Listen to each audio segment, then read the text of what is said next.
Spike is so pooped, he'll probably fall asleep before having his milk. I'll take it to him. No, that's okay. I've got it ready to go. Aren't you forgetting something? I will give you a nice big wet kiss on my way back. Aren't you forgetting to put something in his milk? What are you talking about?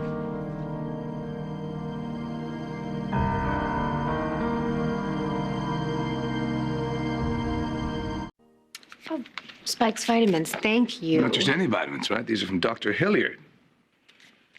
You know what? I gotta get him his milk before he falls asleep. And the date on the bottle, that's the same day you were supposed to see Dr. Mayer. Zach, what is this? And when you pulled the records from the hospital, those were Hilliard too, right? God, one bottle of vitamins and it's the Inquisition. You don't have to drag out the rack. Apparently I do. I'm gonna get the truth out of you. Okay. Yes. Yes. Dr. Hilliard is treating Spike. We done? No. Why did you lie to me? It's not a big secret, Zach. It's just that everyone was busy. There's been so much going on. I'm your husband. We're a team. We're partners. Partners don't lie to each other. Don't keep secrets from each other. Unless, of course, you don't trust me. I do trust you. Apparently not. I was going to tell you about Dr. Hilliard. Yeah, when? When the time was right. The right time would have been when I asked you a direct question and you decided to lie to me. Try to see it from my point of view, okay?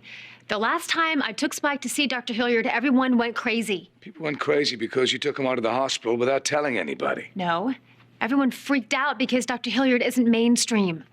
Like I would take Spike to see some witch doctor or something. But Spike was never at risk.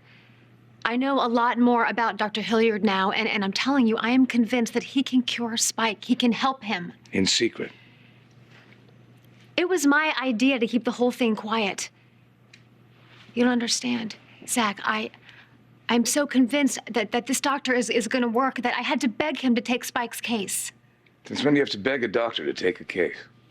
Since Ryan came with me and treated the man like a criminal. So Ryan is part of this? Yeah, but he was such a jerk to Dr. Hilliard. I mean, he even hired Aiden to investigate the man, for God's sakes. At least somebody's thinking clearly. But they didn't find, there's nothing to find. Dr. Hilliard's a reputable doctor. Hey, let me ask you something. You were standing right here this morning.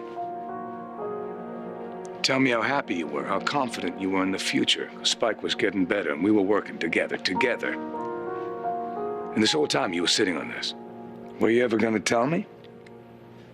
Yes, of course. When the time is right. Zach, the only reason that I didn't tell you was because I was afraid that you would react the same way Ryan did. I'm not Ryan. I told you I would support you in anything you want to do. If you want to look into alternative medicines, I'll do that with you. But you've been nothing but negative about Dr. Hilliard. You haven't given me a chance to be on your side. So many questions and not enough answers. I know you want Spike to be better. Not just better, you want him to be perfect because you're his mom. I don't need your permission or your approval. I know what I'm doing. Hey, listen to you. You're scared.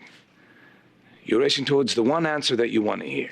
Spike can be cured. And I know that if anybody else has an answer, you don't want to hear it because we're wrong and you're right. I know that there's a cure. I know there is. We just have to find it. I won't not look because some doctors think that Spike's deafness is permanent. It's a possibility we got to consider. You're already there, aren't you?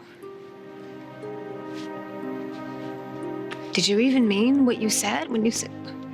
You told me that you would help me look for cures, Zach. I mean, were you just humoring me? Be honest. You think that I should just give up and accept that Spike will be deaf for the rest of his life, just like Ryan has?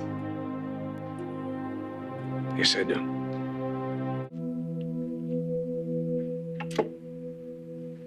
So you think there's no hope for Spike? It's not what I said. You think Spike is permanently deaf? Dr. Norton is the leading specialist in the country. Oh, well then it must be etched in stone. And his diagnosis was pretty clear. Yes, I know what he said, Zach. I just can't believe that you said it. So all of this encouragement and support, you were humoring me? Is that it? The poor, whacked out mother in denial? What did you think, that I would just forget after a while, that I would just give up? Have you ever known me to give up on anything? No.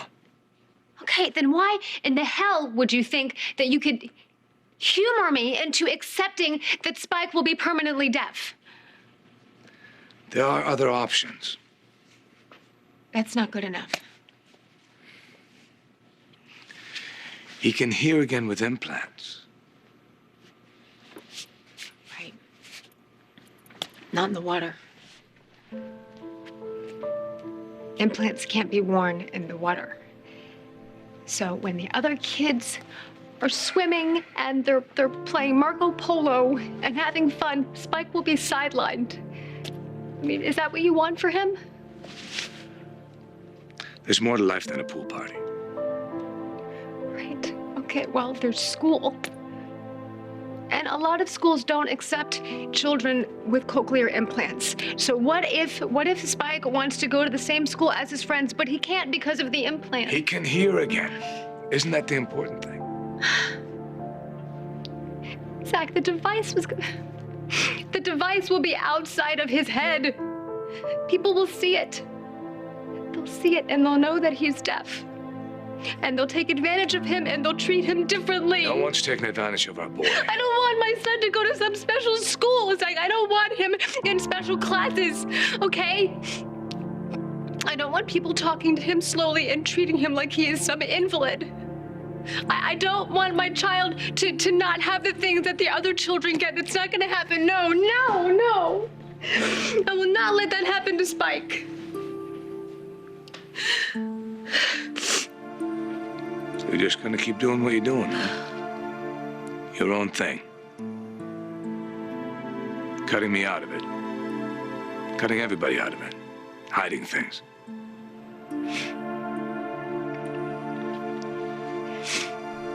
I will do whatever it takes to help my son.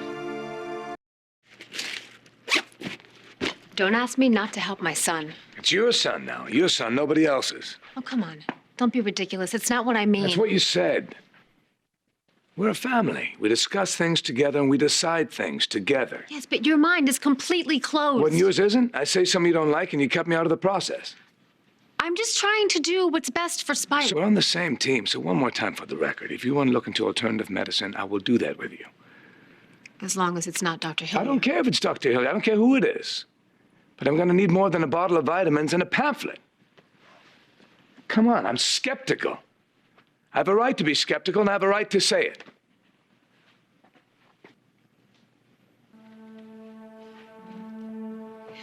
Zach, you're right. Of course you do. I'm sorry. Okay, I'm sorry. I don't want to keep this from you. I hate keeping things from you. I want us to do this together. I do. You mean it? I mean it. If you talk to Dr. Hilliard, you'll see that he really is Spike's best hope. You'll see he's legitimate.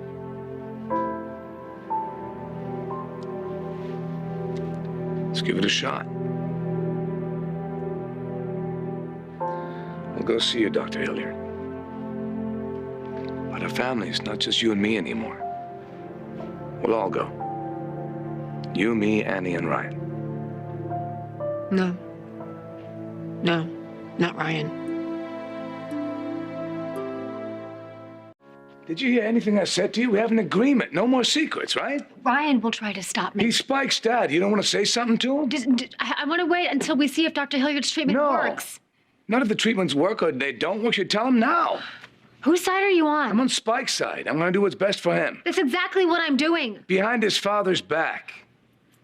Ryan will shut Dr. Hilliard down. I don't want to miss out on Spike's chance for a cure because his father is unreasonable. Either you tell Ryan or I will.